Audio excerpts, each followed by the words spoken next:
from Texas. I had another teacher, Miss McGovern. She was from the Galapagos Islands, and all of these teachers formed a sort of unique body to bring educational experiences to the students that I needed then, that I had to recruit those students too. My Russian teacher was born in China, raised in Russia. Her name is Dr. Renata Bialy. She also taught at LSU, Slavic languages out there. Another of my chemistry teachers was Miss Vitalia Kablis. She was from Lithuania, a Nobel Peace Prize winner at that time, also who was part of this faculty, who stayed with me for the 20 years that I was here.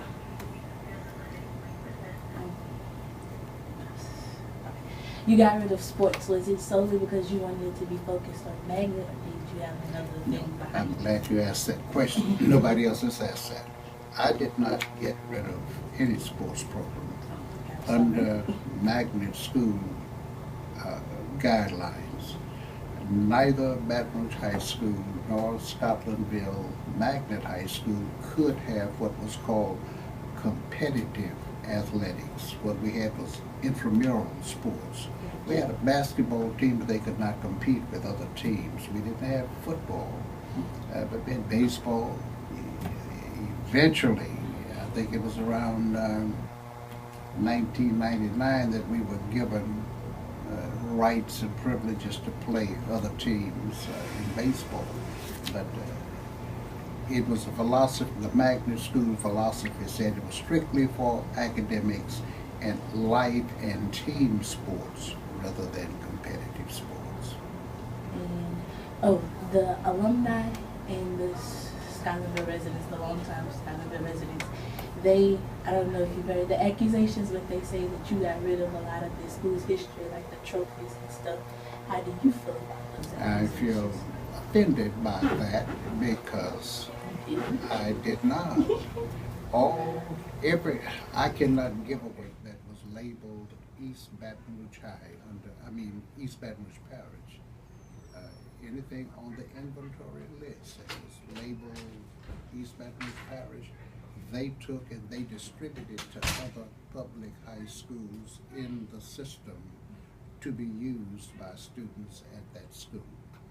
The trophies, there were two gentlemen who came over and said they wanted the trophies. One was Mr. Walter Banks, who was a teacher here at one time, and the other was Coach Porter, Carl Porter.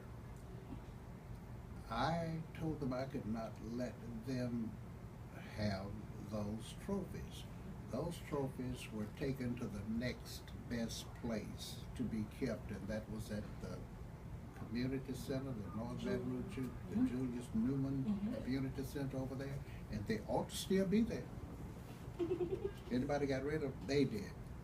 You said, well, I don't know if I'm phrasing it right. He said that he was blamed for taking them too, but he said the same thing you said. He didn't take them, and then they were like, some residents said they found them in the dumpster, so that's why I asked you that question. Well, let me be the first to disagree with those residents and those community persons saying label this principal and anybody else wrong at this location for getting rid of baseball bats.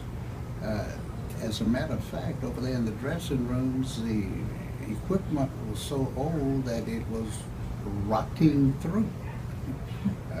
So we had no need for it. That's why the school system came. The school system employees sent trucks over here to load it up and distribute it to other schools in the parish, public schools.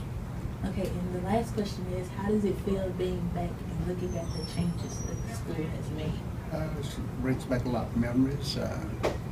It's a good feeling to be back. You know, it's that revolving wheel.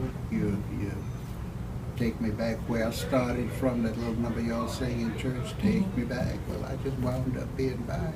Superintendent, in the absence of your principal, Mr. Davis, thought that with my experience here, opening the school, that I knew the lay of the land, that I could assist your interim principal and Mr. Rutledge and Ms. Thomas and all have a smooth transition. So that's why I'm here. Thank you. All right.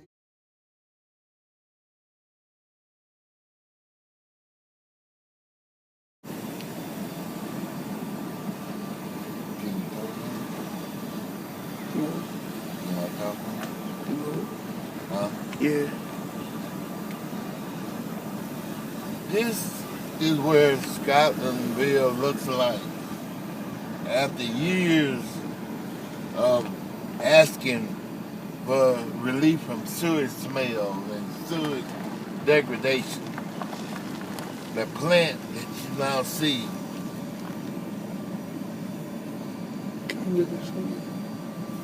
has a smell for at least 5 or 10 miles. When all that came about, the people we couldn't get no from our mayor.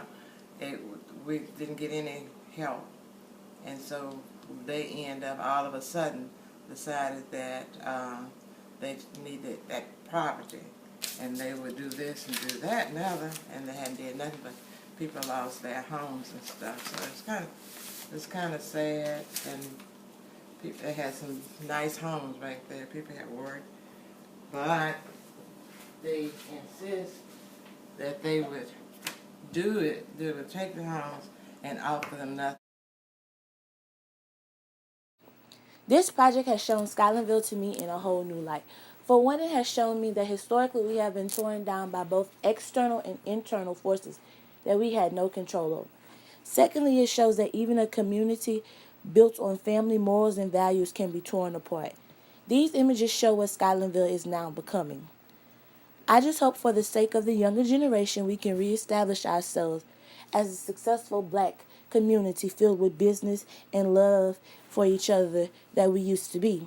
Because I know for a fact that we have no idea what Scotlandville used to be, a force to be reckoned with.